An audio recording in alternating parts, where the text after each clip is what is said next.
Un encuentro con su palabra, porque secase la hierba, marchitase la flor, mas la palabra de Dios permanece para siempre. Con ustedes, el doctor José Ricardo Arias Quintero.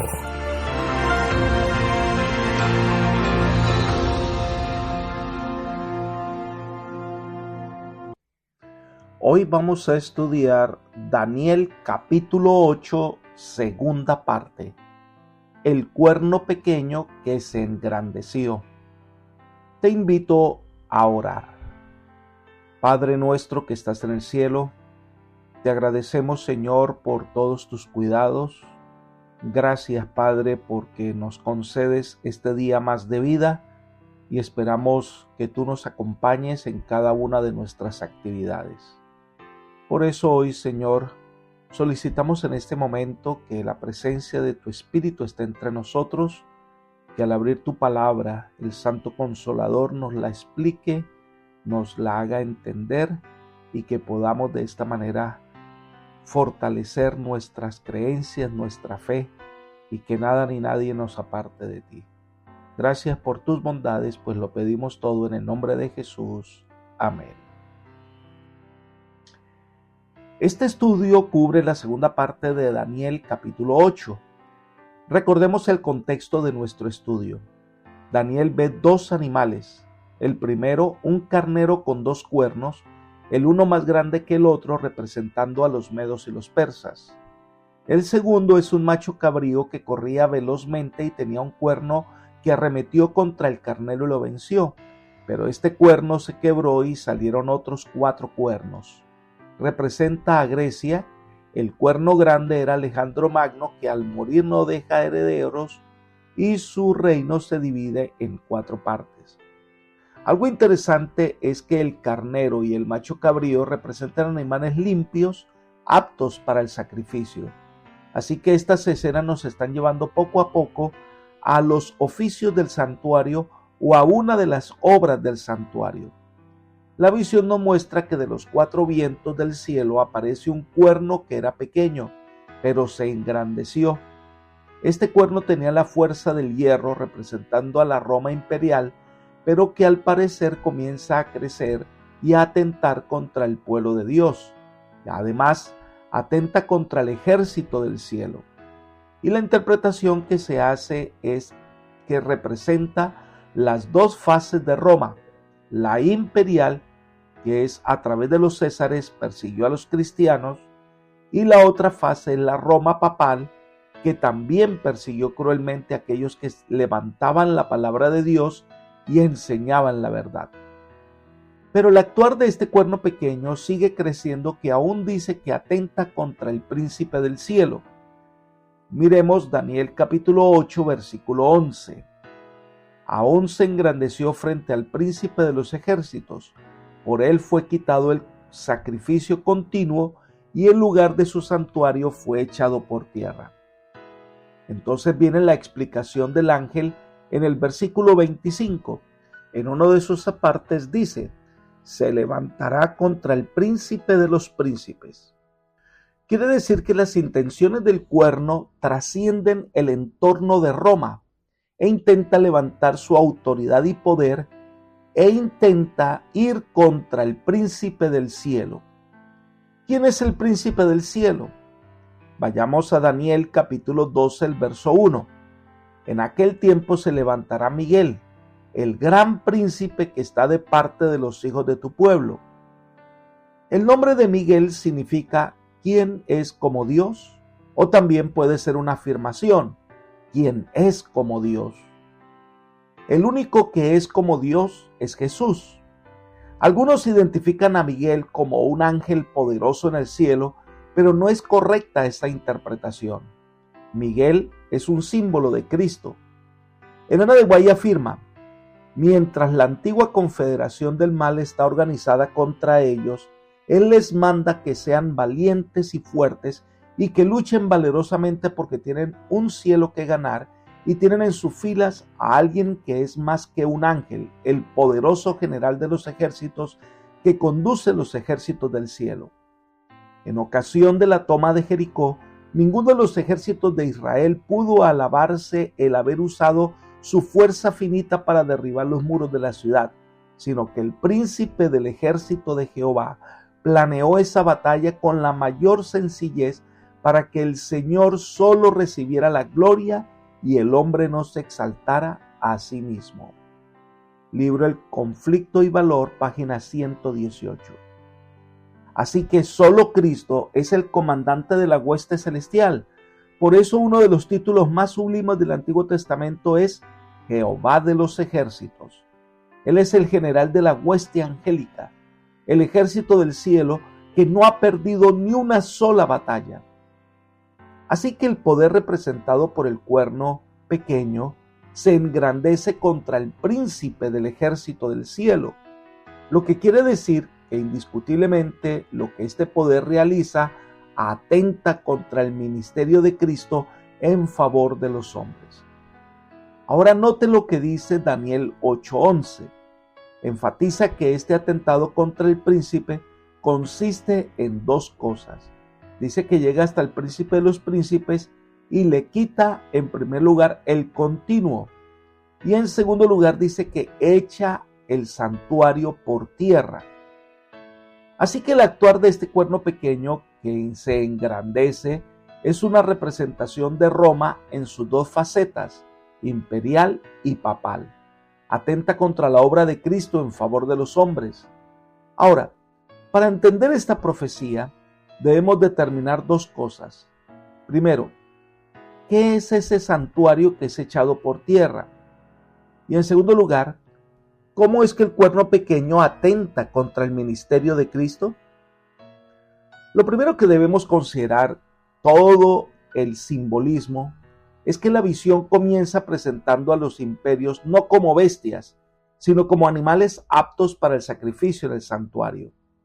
Así que la visión misma nos está llevando a considerar los oficios sagrados que se realizaban en el templo y cómo se atenta contra lo que representa este lugar. La pregunta que surge es, ¿a qué santuario se refiere? En su fase imperial, Roma destruye el santuario de Jerusalén en el año 70, pero el simbolismo no termina allí, porque debemos recordar algunas cosas importantes. El santuario era un símbolo de la obra salvadora que Jesús iba a realizar en favor del hombre. Así que el santuario terrenal, edificio en Jerusalén, señalaba a Cristo. Al morir Cristo en la cruz del Calvario, todos los oficios del santuario ya no tenían razón de ser. La Escritura dice que cuando Cristo expiró, en Mateo 27:51 dice, y aquí el velo del templo se rasgó en dos, de arriba abajo, y la tierra tembló y las rocas se partieron.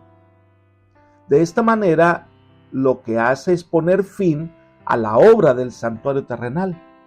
Elena de White comenta, cuando Cristo expiraba sobre la cruz y exclamó, consumado es, el velo del templo se rasgó de arriba hacia abajo.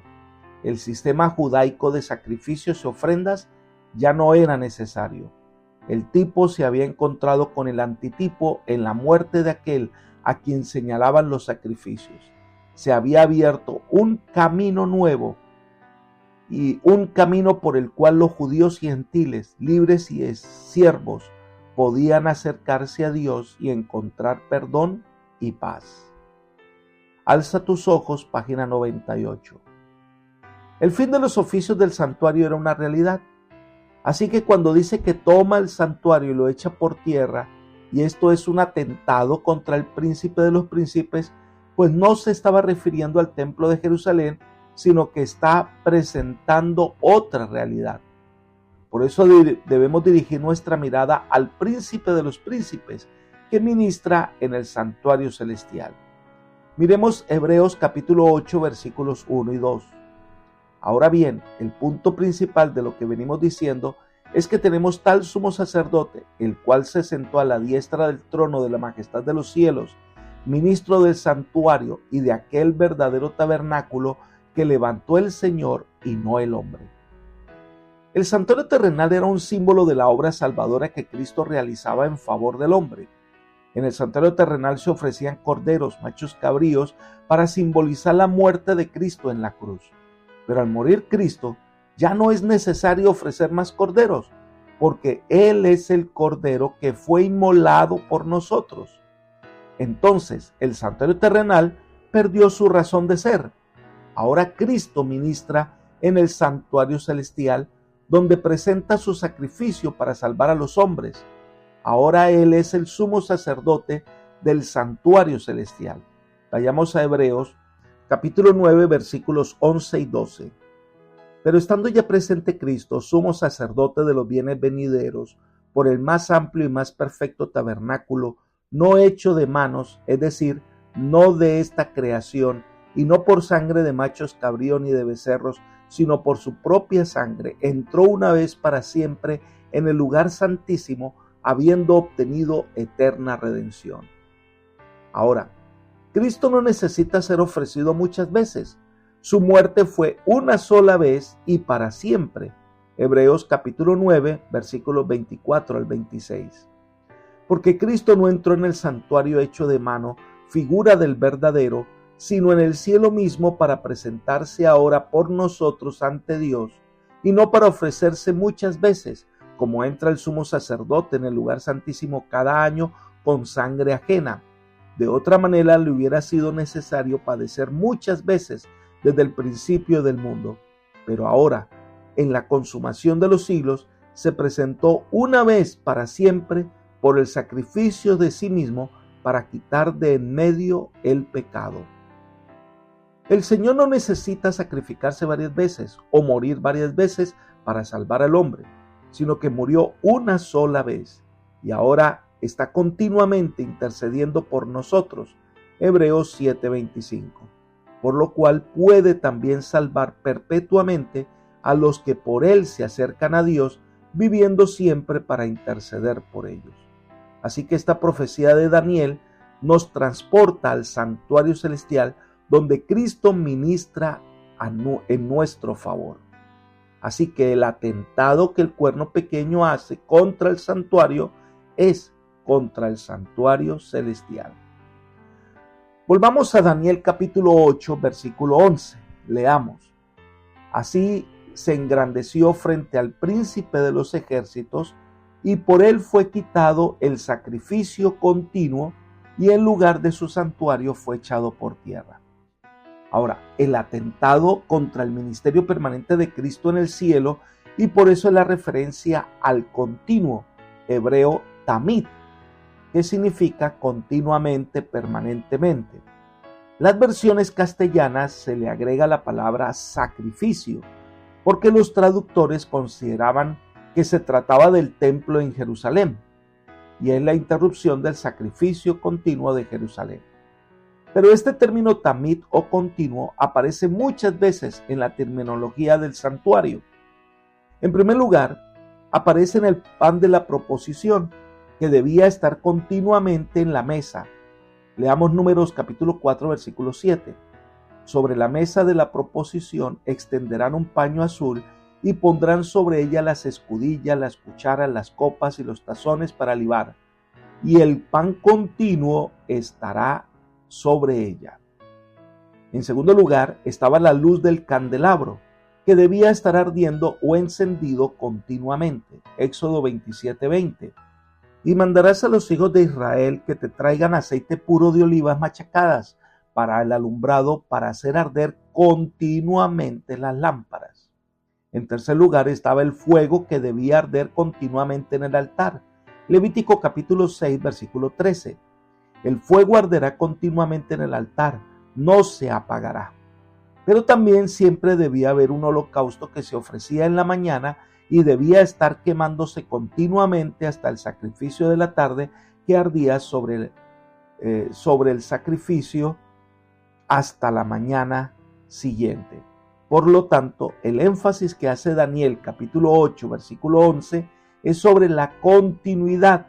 Lo que es arrebatado de la mano del príncipe no es el sacrificio, sino la continuidad, es decir, interrumpir lo que continuamente está haciendo Cristo en favor del hombre. Un aspecto importante sobre el pan continuo, la luz continua en el candelabro, el fuego continuo, el sacrificio continuo que había en el santuario terrenal, es que son símbolo de la obra permanente de Cristo en nuestro favor. Leamos nuevamente Hebreos 7:25. Por lo cual puede también salvar perpetuamente a los que por él se acercan a Dios, viviendo siempre para interceder por ellos. En otra parte, Pablo enfatiza en Romanos 8:34, ¿quién es el que condenará? Cristo es el que murió, más aún, el que también resucitó, el que además está a la diestra de Dios, el que también intercede por nosotros. Es su sacrificio único en favor de nosotros lo que garantiza nuestra salvación. Hebreos capítulo 9, versículo 24 al 26. Porque no entró Cristo en el santuario hecho de mano, figura del verdadero, sino en el cielo mismo, para presentarse ahora por nosotros ante Dios, y no para ofrecerse muchas veces como entra el sumo sacerdote en el lugar santísimo cada año con sangre ajena. De otra manera le hubiera sido necesario padecer muchas veces desde el principio del mundo, pero ahora, en la consumación de los siglos, se presentó una vez para siempre por el sacrificio mismo para quitar de en medio el pecado. Así que Él permanentemente obra en nuestro corazón, responde nuestras oraciones, perdona nuestros pecados, está allí intercediendo, no ante un juez iracundo, sino mostrando en su sacrificio que la salvación es posible. Volvamos a Daniel capítulo 8, versículo 11. Dice, aún se engrandeció frente al príncipe de los ejércitos y por él fue quitado el sacrificio continuo y el lugar de su santuario fue echado por tierra. Lo que quiere decir es que este poder representado por el cuerno pequeño actuará de tal manera que atentará contra el ministerio de Cristo en el santuario celestial. Leamos el versículo 12. A causa de la prevaricación, le fue entregado el ejército junto con el sacrificio continuo, echó por tierra la verdad e hizo cuanto quiso y prosperó. En la explicación del ángel, versículos 23 y 25 dice, al fin del reinado de estos, cuando los transgresores lleguen al colmo, se levantará un rey altivo de rostro y entendido en enigmas. Versículo 25, con su sagacidad hará prosperar el engaño en su mano, en su corazón se engrandecerá y sin aviso destruirá a muchos. Se levantará contra el príncipe de los príncipes, pero será quebrantado, aunque no por mano humana. Este poder echa por tierra la verdad, con sagacidad hace prosperar el engaño. Esta es una descripción adecuada del poder representado por la Roma papal, que al introducir ciertas prácticas obligatorias, so pena de muerte, ha echado por tierra los mensajes esenciales de la salvación. En el capítulo 7 de Daniel, estudiamos las características que nos ayudan a identificar este poder. Y ya llegamos a la conclusión que se refiere a la Iglesia Católica, Apostólica y Romana. Y con evidencia histórica claramente señalada y podemos evidenciar. Ahora, en el capítulo 8 vamos a ver sus pretensiones que atentan contra la esencia misma del Evangelio. En primer lugar, aparece lo que se conoce con el nombre de el sacrificio de la misa. El concepto de la encarnación de Cristo en los símbolos religiosos en los que según se afirma que Cristo es sacrificado nuevamente, es el concepto de la transubstanciación. Es decir, que Cristo se encarna en la hostia y es de por sí una enseñanza contraria al Evangelio. Y de esta manera, el sacerdote sacrifica nuevamente a Cristo al partir el pan o al entregar la hostia, haciendo terreno, de alguna manera, el sacrificio de Cristo. En el órgano oficial de la Iglesia Católica, el Our Sunday Visitor, del 14 de junio de 1936, dice lo siguiente.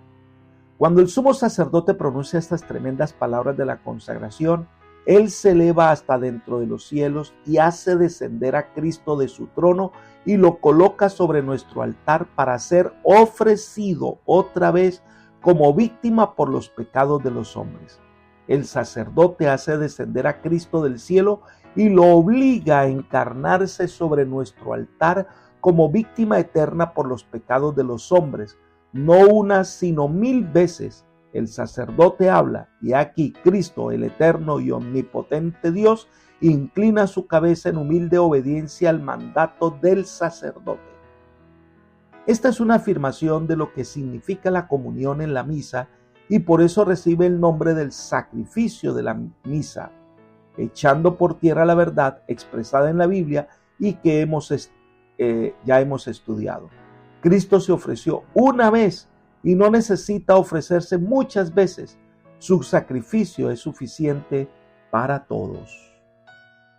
Un segundo aspecto es la intercesión de sacerdotes humanos y una innumerable cantidad de santos.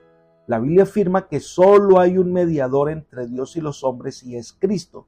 Nosotros podemos llegarnos personalmente al Salvador sin la mediación de ninguna persona o ser celestial.